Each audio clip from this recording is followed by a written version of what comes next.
प्रथम प्रश्न रही देख परीक्षा अल्प दिन रहा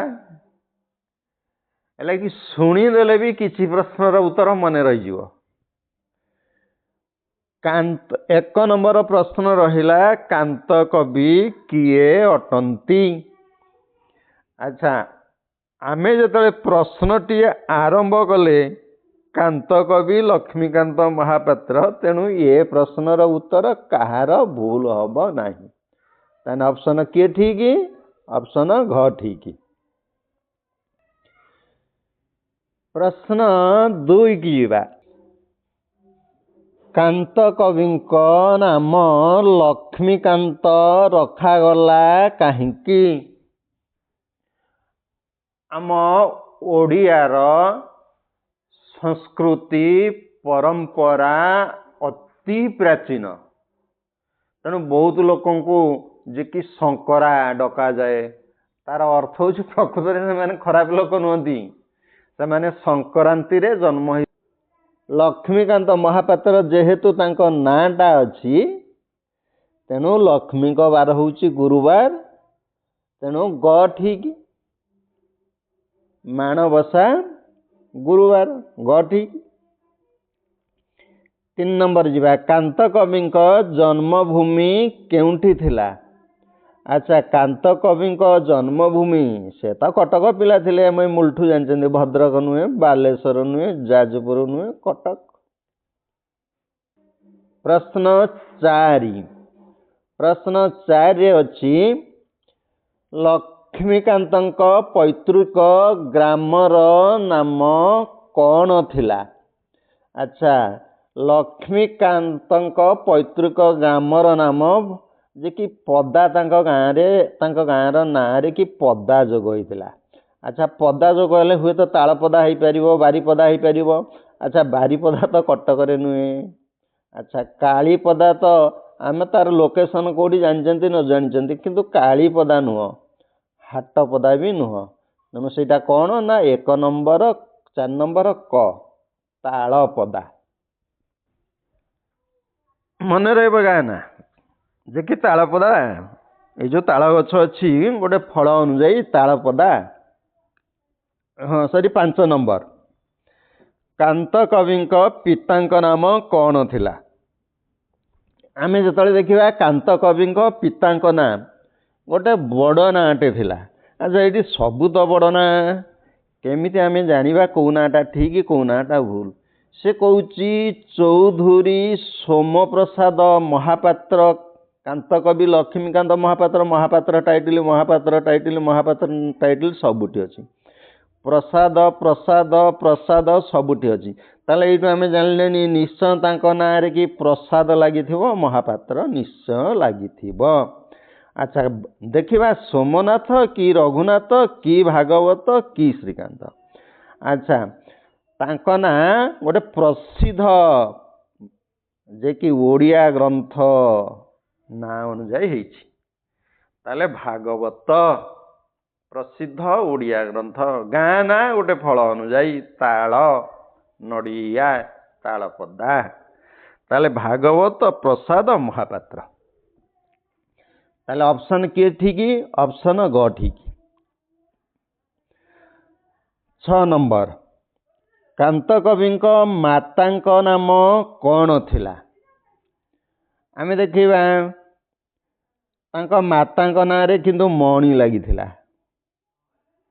अच्छा कौन सी जे कि आमर देवादेवी नाँ सहित जड़ित थिला तेणु हारा कहले सेमती आसु नहीं हुए तो सीतामणि हो पारे गीता सेमती आमे बेसी देवादेवी ना गीता आकार नियंती नहीं राधा अच्छा सीता अच्छा तेणु ये जो राधा आ सीता भितर जीए हेले जड़े निश्चय होइतिबे ताले चिंता करे किए होइतिबो ना राधामणि।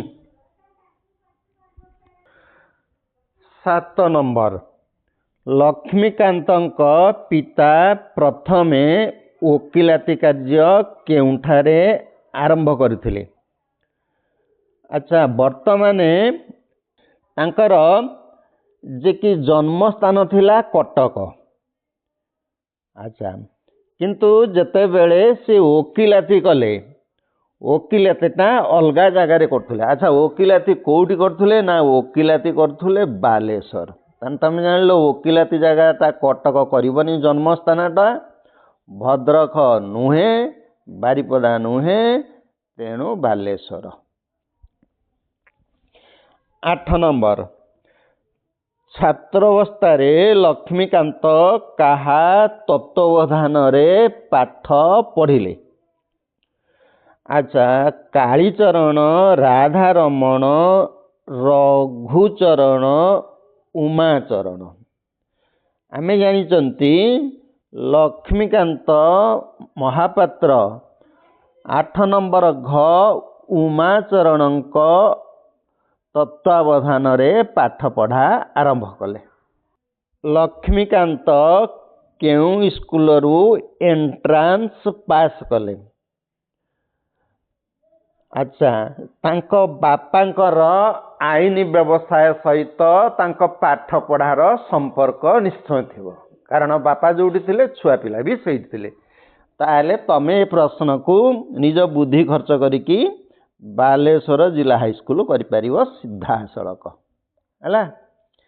ତାହେଲେ ତାଙ୍କର ଓକିଲାତି କାମ ବାଲେଶ୍ୱର, ପାଠ ପଢ଼ିଲେ ବାଲେଶ୍ୱର ଜିଲ୍ଲା ହାଇସ୍କୁଲ।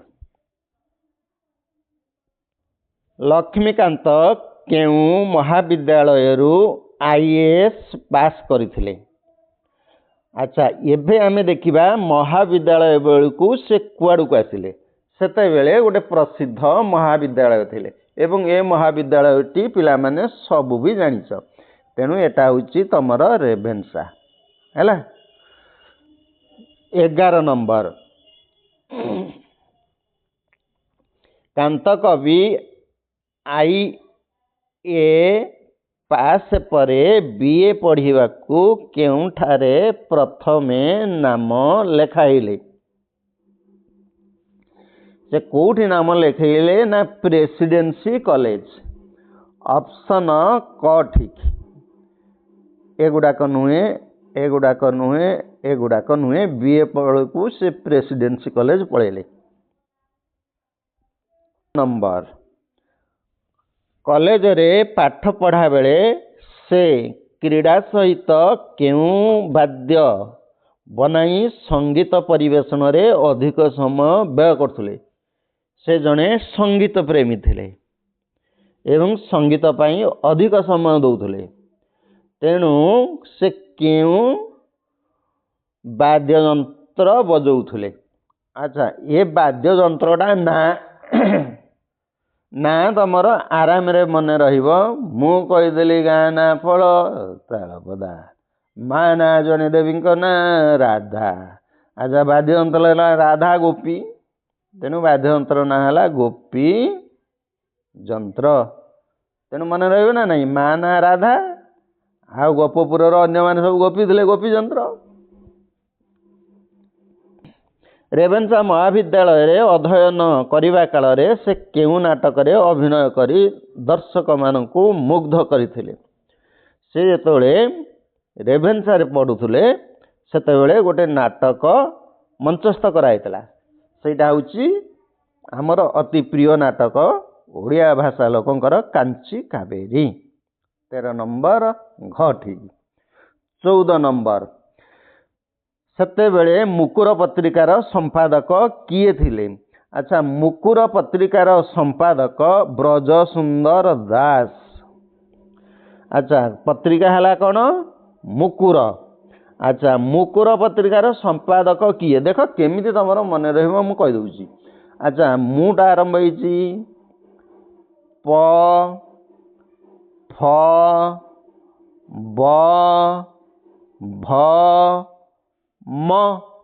ଆଚ୍ଛା, ଏଇଠି ପ ବର୍ଗରେ ବ ଅଛି ନା ନାହିଁ? ପ, ଫ, ବ, ଭ, ମ।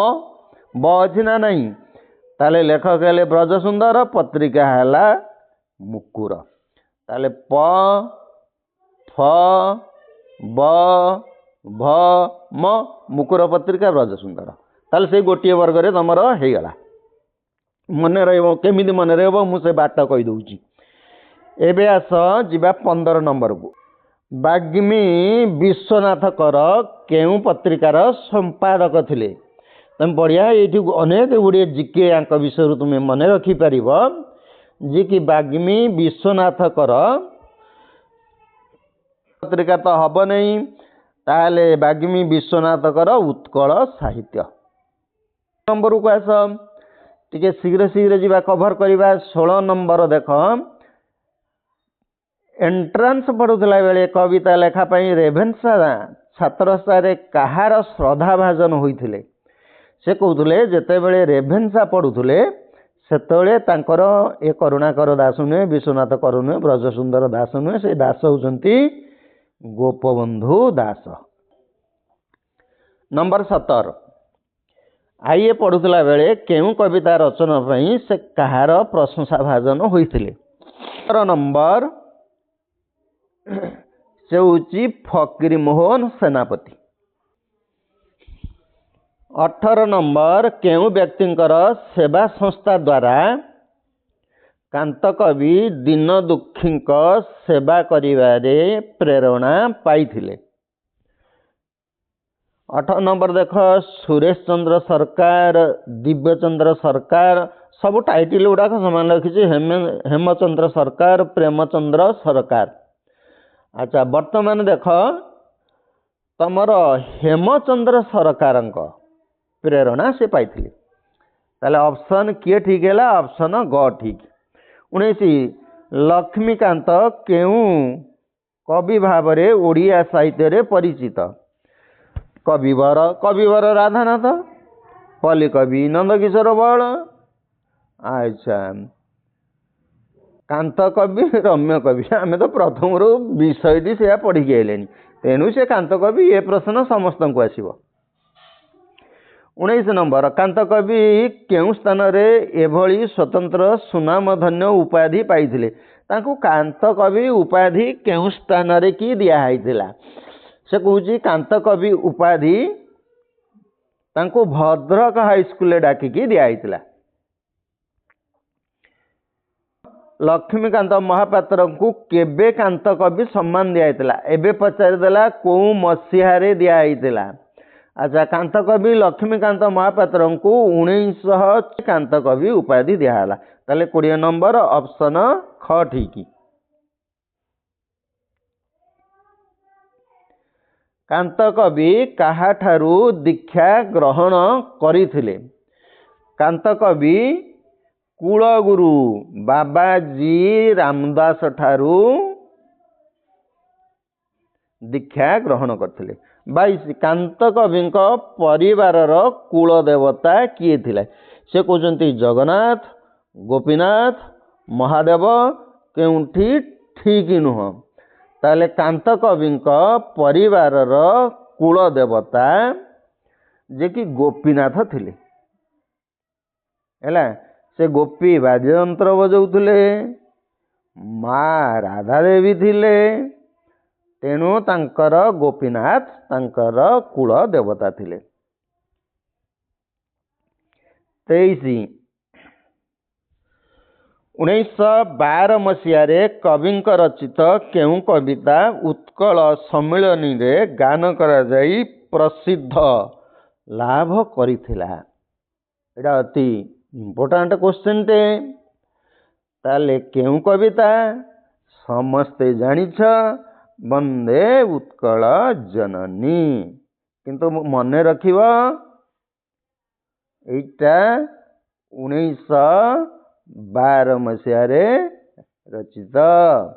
ସେତେବେଳେ ଉତ୍କଳ ସମ୍ମିଳନୀ ଗଠନ କରା ସରିଲାଣି, ଉତ୍କଳ ସମ୍ମିଳନୀରେ ଗାନ କରାଯାଇଥିଲା 1912। 24, ଲକ୍ଷ୍ମୀକାନ୍ତଙ୍କ ପିତା କେଉଁ କାଉନସିଲର ସଭ୍ୟ ଥିଲେ?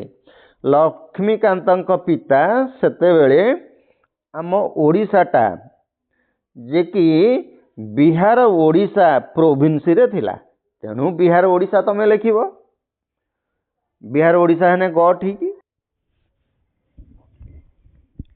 ताले 24 नंबर ग ठीक।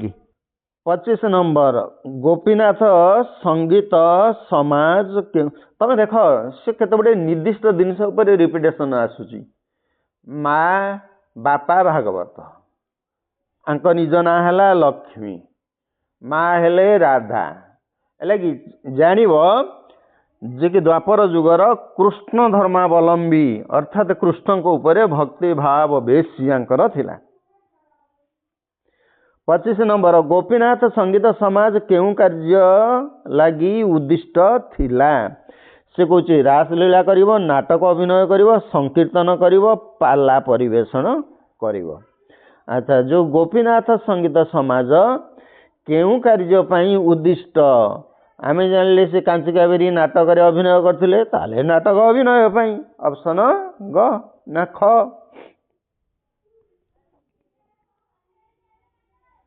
एबे 26 नंबर है गोपीनाथ संगीत समाज केते वर्ष धरी तिष्टि रही 6 वर्ष 5 वर्ष।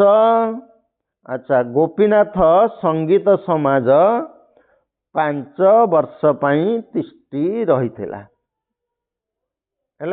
6 वर्ष नुहे 8 वर्ष नुहे 5 वर्ष।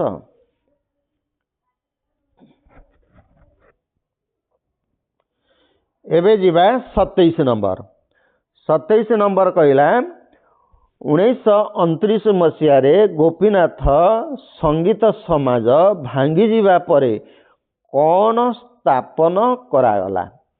जतले गोपीनाथ संगीत समाजटी भांगी गला सेटाको करी दियागला गोपीनाथ प्रेस है से गोपीनाथ ना रोचे गोपीनाथ प्रेस जगन्नाथ प्रेस नुहे राधारमण प्रेस नुहे भागवत प्रेस नुहे भागवत तांको बापा ना बाबी ना से गोपीनाथ प्रेस ना रहिला।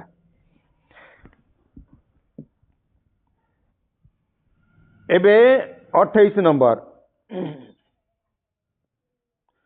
कांत कंबी द्वारा संपादित पत्रिकार नाम कौन थिला। कांत कवि गोटे पत्रिका संपादन करथिले से पत्रिकार ना कौन थिला। से पत्रिकार ना थिला डगर मुकुर उत्कल साहित्य सत्यवादी। से पत्रिकार ना थिला डगर। 29 नंबर कांत कविक रचित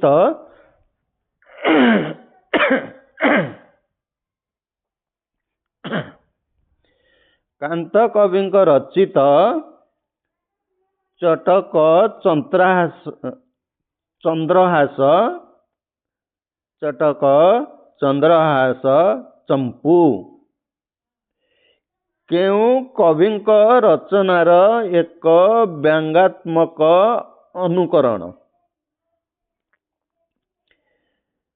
सूर्य कवि बलदेव रथ व्यंगात्मक रचना लेखिबा पई प्रसिद्ध थिले। तेणु तमे जदि बलदेव रथक ना जानिथिबो जाकु जा करिछि दैव तनु कि से अन्यथा होइबो। तेणु 29 नंबर ग कवि सूर्य बलदेव रथ।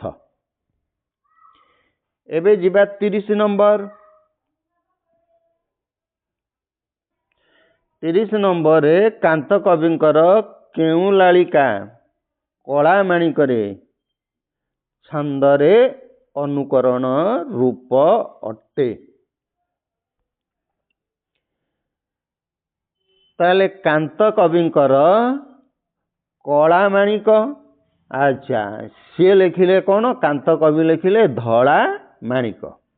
अच्छा ताले 30 नंबर से कला माणिक तार अपोजिटा नब तार विपरीत संगीतटा ताले कला माणिक हेले आमे लिखिबा कौन धड़ा माणिक। 31 नंबर फकीरमोहन सेनापति केउ सृष्टिर अनुकरण रे कवि नाटक सफर लालिका रचना करिछंती।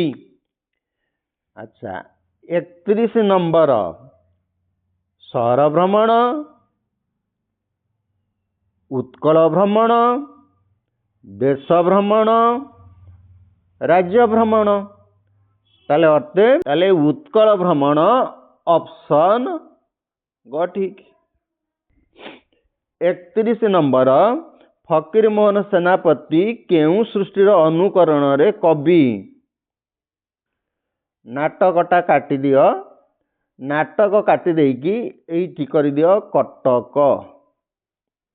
कटक सफर लालिका रचना करिसंती, ताले ऑप्शन ग लेखियो। ऑप्शन ग किए? उत्कल भ्रमण।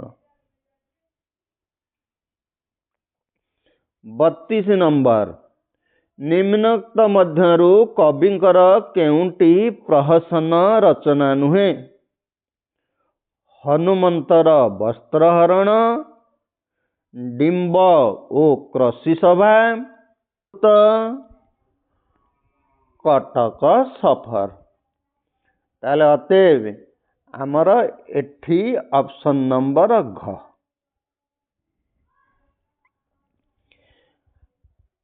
लक्ष्मीकांतंकर केउ कृति जहाँ जीवजंतु संबंधी साहित्य, जहाँ शिशु मानक पई उपादेय अटे, तेणु पिलांक कथा एटा नुहे। अच्छा जीवजंतु संबंधी हेने, अच्छा जीवजंतु मानक आमे देखंती कोउठी? चिड़ियाखाना, तेणु आपना चाहे चिड़ियाखाना ख। किशोर मानक पई उद्दिष्ट पाठशाला और साहित्य सुधाकर पुस्तक दुईटी केउ प्रकार कृति? सेडा कहानी भित्तिक, जीवनी भित्तिक, शिक्षा संबंधी, संगीत संबंधी। अच्छा एउडाक थिला जे कि किशोर मानक पई उद्दिष्ट पाठशाला और साहित्य सुधाकर, एउडाक थिला जीवनी कहानी भित्तिक। ऑप्शन क ठीक। 35 कांत कविंक रचित पिलांक कथा केउ प्रकार कहानी संकलन? अच्छा जो पिलांक कथा से लिखिजंती ऐतिहासिक, पौराणिक, विज्ञान संबंधी, समाज संबंधी। अच्छा से तो विज्ञान छात्र नथिले, तेणु विज्ञान संबंधी हो परिवनी। अच्छा आमे जो ऐतिहासिक हबनी, कारण एइटा थिला पौराणिक संबंधी। ताले किए? ऑप्शन ख ठीक, पौराणिक कहानी। 36 नंबर कांत कविंक रचित करुणर संयुक्त श्रेष्ठ गल्पटीर नाम कौन? बूढ़ा शंकारी, करुणयुक्त, रोगशय्या, निभृत निशिथ, शैशव स्मृति। ताले तांकर जे कि श्रेष्ठ गल्पटी होउची बूढ़ा शंकारी। भारी प्रसिद्ध गल्प एटा है कि गपटी संपूर्ण भाव में दुखद और करुणर सभरा।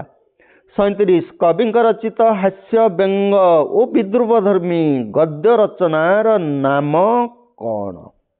अच्छा जोटा तांकर विद्रूप रचना थिला, से विद्रूप रचनार नाम कौन? असहयोगीर आत्मकथा, जर्मनीभूत, ब्रिटिशभूत, कणा मामू। ताले 37 नंबर क असहयोगीर आत्मकथा। 38 कविंक लेखनीर महनीय साहित्य कृति जहा एक असंपूर्ण उपन्यास। जीवंत मरण, कणा मामू। 38 है किए? कणा मामू। असंपूर्ण उपन्यास, ताले कणा है माने से असंपूर्ण मन रखा सुविधा। कणा माने है असंपूर्ण, असंपूर्ण उपन्यास है कणा मामू। 39 निम्नोक्त केउटी तांक रचित प्रबंध नुह? आज आम ठरेबा कोटा से लिखि नांती। अच्छा ओडिया संगीत, साहित्य सृष्टि हास्यरस, ଜୀବନ୍ତ ମରଣ ଇଏ ତ ସବୁ ହେଲା ତାଙ୍କରି। ତେଣୁ ଓଡ଼ିଆ କେବେ 39 ନମ୍ବର ଘଟି ତାଙ୍କ କୃତି ନୁହଁ। ଅପସନ୍ ନମ୍ବର ଘ ଠିକ୍। 40 ନିମ୍ନୋକ୍ତ କେଉଁଟି କବିଙ୍କର ଜୀବନୀ ସ୍ମୃତିମୂଳକ ପ୍ରବନ୍ଧ ଅଟେ? ତାଙ୍କ ଜୀବନୀ ଉପରେ ଆଧାରିତ। ଆଚ୍ଛା, କୈଶୋର ସ୍ୱପ୍ନ, ବର୍ଷା ସଙ୍ଗୀତ, ଖଣ୍ଡିଏ ଚିଠି। ଆଉ ତାଙ୍କ ଜୀବନକୁ ସେ ଖଣ୍ଡିଏ ଚିଠି କରିଦେଇଛନ୍ତି। ଆଉ ତାହେଲେ 40 ନମ୍ବର ଗ ଠିକ୍। ତାହେଲେ କୋଉଟା ଲେଖିବା? ଜୀବନ ତାଙ୍କର ଖଣ୍ଡିଏ ଚିଠି।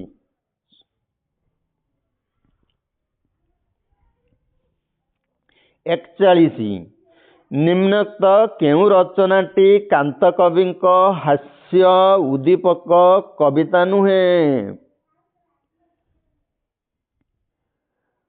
ଯୁଗର ମଜା, ଗାନ୍ଧୀ ଗୋଳ, ଅଲଣା ପୁରାଣ। ତାହେଲେ ଆମର 41 ନମ୍ବର ଘ ହଉଛି ମହାପ୍ରୟାଣ। ତାହେଲେ ଯୁଗର ମଜା ନୁହେଁ, ଅଲଣା ପୁରାଣ ନୁହେଁ, ଗାନ୍ଧୀ ଗୋଳ ନୁହେଁ। ତାହେଲେ କ'ଣ ହେଲା? ମହାପ୍ରୟାଣ।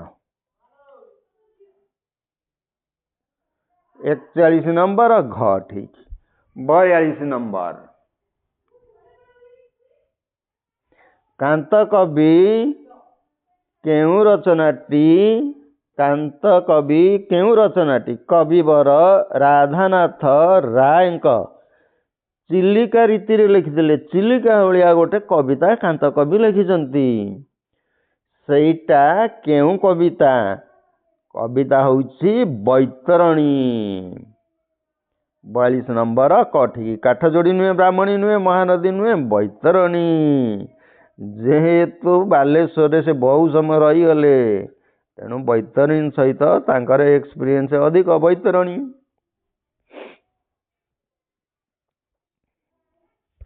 43 କବିଙ୍କ ଯୁଗାବତାର କବିତାରେ କିଏ ମହାନ ପୁରୁଷ ଭାବେ ବର୍ଣ୍ଣିତ ହୋଇଛନ୍ତି? ତାହେଲେ ଯୁଗ ପୁରୁଷରେ ନା ଯୁଗାବତାରରେ ମହାତ୍ମା ଗାନ୍ଧୀ କି ସେ ମହାନ ପୁରୁଷ ଭାବରେ କି ବର୍ଣ୍ଣନା କରିଛନ୍ତି? ଉତ୍କଳମଣି ନୁହେଁ, ସନ୍ଥ କବି ଭୀମ ଭୋଇ ନୁହେଁ, ହାଡ଼ିବନ୍ଧୁ ଦାସ ନୁହେଁ, ମହାତ୍ମା ଗାନ୍ଧୀ। ତାହେଲେ ମହାନ ପୁରୁଷ ମହାତ୍ମା ଗାନ୍ଧୀ, ମହାନ ମହାପୁରୁଷ ମହାତ୍ମା ଗାନ୍ଧୀ। 44 ଜୀବନ ସଙ୍ଗୀତ କବିତା ଗୁଚ୍ଛ କେଉଁ ମହାନ କବିଙ୍କ କୃତି ସହ ତୁଳନୀୟ? ତାହେଲେ ଏଇ ଯୋଉ ଜୀବନ ସଙ୍ଗୀତ ଯୋଉ କବିତା ଗୁଚ୍ଛ ଅଛି, ତାହେଲେ ଜୀବନ ସଙ୍ଗୀତ କବିତା ଗୁଚ୍ଛ ରବୀନ୍ଦ୍ରନାଥ ଗୀତାବଳୀଙ୍କ ମହାନ କୃତି ସହିତ ତୁଳନୀୟ। ରବୀନ୍ଦ୍ରନାଥ ଗୀତାଞ୍ଜଳି ଲେଖିକି ନୋବେଲ ପୁରସ୍କାର ପାଇଥିଲେ, ତେଣୁ ଗୀତାଞ୍ଜଳି ସହିତ ତୁଳନୀୟ। 45 କବିଙ୍କର ଜୀବନ ସଙ୍ଗୀତ କେଉଁ ପ୍ରକାରର କବିତା ସଂକଳନ? ଜୀବନ ସଙ୍ଗୀତ ହେଲା ଆଧ୍ୟାତ୍ମବାଦ ବା ଆଧ୍ୟାତ୍ମବାଦୀ କବିତା ସଂକଳନ। ତାହେଲେ 45 ର ଖ ଠିକ୍। 46 ଦେଖିବା ଧଳା ମାଣିକରେ, କଟକ ସଫର, କଟକ ଚନ୍ଦ୍ରହାସ, ଚମ୍ପୁ ଏବଂ ଯୁଗାବତାର। ତାହେଲେ ଅପସନ୍ ନମ୍ବର 46 ର ଘ ଠିକ୍। କିଏ ନା ଯୁଗାବତାର। 47 ନମ୍ବର କାନ୍ତ କବିଙ୍କ ଅଲଣା ପୁରାଣ କେଉଁ ପ୍ରକାର କବିତା? ହାସ୍ୟ ଉଦ୍ଦୀପକ, ଲାଳିକା। ଅଲଣା ପୁରାଣରୁ ତମେ କି ରସ ପାଉଛ? ଏଇ ଯୋଉ ହାସ୍ୟ ରସ ପାଉଛ ନା କରୁଣ ରସ ପାଉଛ? ହାସ୍ୟ ରସ ସେ ନାଁରୁ ବି ଜଣା ପଡୁଛି। ତାହେଲେ 47 କ। 48 ଜାତୀୟ ସଙ୍ଗୀତ ସଂକଳନରେ କେଉଁ କବିତାଟି ସ୍ଥାନିତ ହେଇଛି? ସମାଜ। ସଜାରେ ଉଡ଼ାଇ ନିଶାଣ ବଜାଇ ଭେରି, କୋଟି କୋଟି କଣ୍ଠେ ଆଜି ସମସ୍ତ କବିତା। ତାହେଲେ ଅପସନ ଘ ସମସ୍ତ କବିତା। 49 ଓଡ଼ିଶା ସରକାର ସମ୍ପ୍ରତି ବନ୍ଦେ ଉତ୍କଳ ଜନନୀ କବିତାକୁ ସଙ୍ଗୀତ ରୂପେ ମାନ୍ୟତା ଦେଇଛନ୍ତି। କେନ୍ଦ୍ର ସଙ୍ଗୀତ ଡ୍ୟାସ୍ ସଙ୍ଗୀତ ରୂପେ ମାନ୍ୟତା ଦେଇଛନ୍ତି। ଆଚ୍ଛା, କେନ୍ଦ୍ର ସଙ୍ଗୀତ, ରାଜ୍ୟ ସଙ୍ଗୀତ, ଲୋକ ସଙ୍ଗୀତ, ଆଞ୍ଚଳିକ ସଙ୍ଗୀତ। ତାହେଲେ ରାଜ୍ୟ ସଙ୍ଗୀତ ହିସାବରେ ମାନ୍ୟତା ଦିଆଯାଇଛି ଗ ଠିକ୍। 50 କାନ୍ତ କବିଙ୍କ ବିରଚିତ ଦେଶ ଓ ଜାତିର ବନ୍ଦନାମୂଳକ କବିତାବଳୀର ସଂକଳନ ସମୃଦ୍ଧ ଅଟେ। କାନ୍ତ କବିଙ୍କ ବିରଚିତ ଦେଶ ଓ ଜାତିର ବନ୍ଦନାମୂଳକ କବିତାବଳୀରେ ସଂକଳନ ସମୃଦ୍ଧ ଅଟେ। ତାହେଲେ ଦୁନ୍ଦୁଭି ଜାତୀୟ ସଙ୍ଗୀତ, ଜୀବନ ସଙ୍ଗୀତ, ବୈତରଣୀ। ତାହେଲେ କାନ୍ତ କବିଙ୍କ ବିରଚିତ ଦେଶ ଓ ଜାତିର ବନ୍ଦନାମୂଳକ କବିତାବଳୀ ଡ୍ୟାସ୍ ସଂକଳନରେ ସମୃଦ୍ଧ ଅଟେ ଜାତୀୟ ସଙ୍ଗୀତ। ତାହେଲେ ଏଠି 50ଟି ପ୍ରଶ୍ନ ସରିଲା।